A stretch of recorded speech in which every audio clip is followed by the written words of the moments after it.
What's up everyone, Clayton here, and today we're back with another Skyrim build. Today's build is called the Dwarven Archer, and this build was suggested by the last meme standing. The Dwarven Archer is a Redguard from Hammerfell. His family was killed by bandits during the first era when dwarves were still alive. He had no means and no skill of killing these bandits, so he had to flee. He regretted not fighting the bandits and dying with his family, and he vowed one day he would kill those bandits. But like I said before, he had no skills and no combat experience to be able to take on these bandits.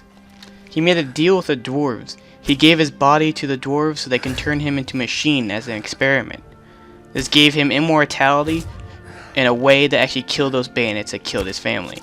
After killing the bandits, he lived out the rest of his days in solitude, roaming from place to place, and then 2,000 years later, he showed up in Skyrim and was captured crossing the border in an Imperial ambush, and the whole event of Skyrim and the whole Dragonborn questline begins.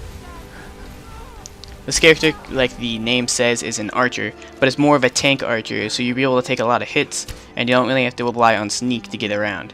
The skills for this build are enchanting, smithing, heavy armor, archery, sneak, and if you have perks remaining, I would recommend putting them in the restoration, since that will help you stay alive since you are a tank.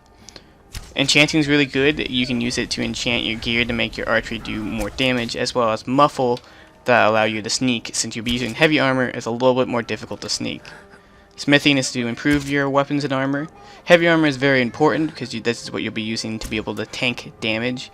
And conditioning is really good as a sneaky character that uses heavy armor, because your heavy armor weighs nothing with this perk. You want to make sure you max out archery and sneak, because these are going to be your main skills to get around. Archery is your only way to do damage, and the sneak allows you to get these critical strikes and sneak around if you don't want to get hit too much. Since you know the perks and skills that you'll be using for this build, let's go ahead and talk about the weapon and armors that you want to be able to use for this build. For the armor, you're a Dwarven machine, so Dwarven armor is a perfect fit. If you have the Dragonborn DLC, pick up the Visage and Muzend and Falsbahar, which is a Dwarven ruin on Solstein. This Dwarven helmet has some special enchantments on it. It increases your stamina by 60 points and allows the user to use Breath of Nechark. I don't know how to say these words because they're dwarvish, but it allows you to have a powerful steam attack. This can be used in place of shouts, since no shouts really do fit with this build. You can use whatever shouts you like, but I prefer just to use the breath that you get from the helmet. For the weapon, there's a lot of choices you can use. I use the Dwarven Black Bow of Fate, which is really good, and does tons of damage and has a cool, unique enchantment on it. You can also use the Dwarven Crossbow or the Zephyr, which you also get from the Dawnguard and Dragonborn DLC respectively.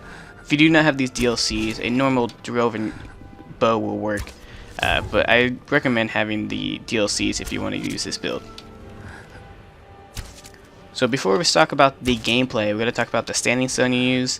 I prefer the Lord Stone or the Steed Stone. The Steed Stone making it so that you can carry more stuff, and the Lord Stone, which gives you armor and magic resist to be more tanky. And your stat spread should be a 70-30 split between health and stamina, and very little on the magicka, since you'll only be using it to heal yourself. So with that out of the way, we can talk about the gameplay. You're a Dwarven machine that's immortal, so you want to make sure you don't die, and you want to stay alive in every fight you can. This means you don't always have to sneak in combat, but the sneaking bonuses are pretty good with the critical strike you can get while sneaking. But you can take a hit, as you can see in the video here. I actually fight some giants and don't actually die, and it's on master difficulty. So yeah, it works pretty well to be able to tank, and it's kind of my preferred build as playing an archer, since you can take shots and you can actually deal a lot of damage. Since you are a Dwarven machine, delving through Dwarven ruins kind of fits your role-playing aesthetic, and trying to find any artifacts you can find. You are a machine, however, so you do have trouble fitting in towns, since you don't really have the emotions like other people do. You do take pity on people who have less fortunate than you, and you only kill bandits and evil people. You do not harm weak, defenseless people or good people that you meet in Skyrim. So hopefully you guys enjoyed this build, and if you did, make sure to leave a like. Also, thank you for the suggestion of this build, which is the last meme standing. That's a pretty funny name. And if you guys want your builds to be featured in a video here, make sure to put your comments down below.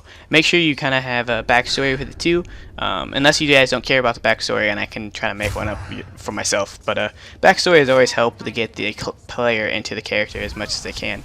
And also, if you guys haven't checked out these two videos here, I'll leave annotations on these so you guys can go check those out as well.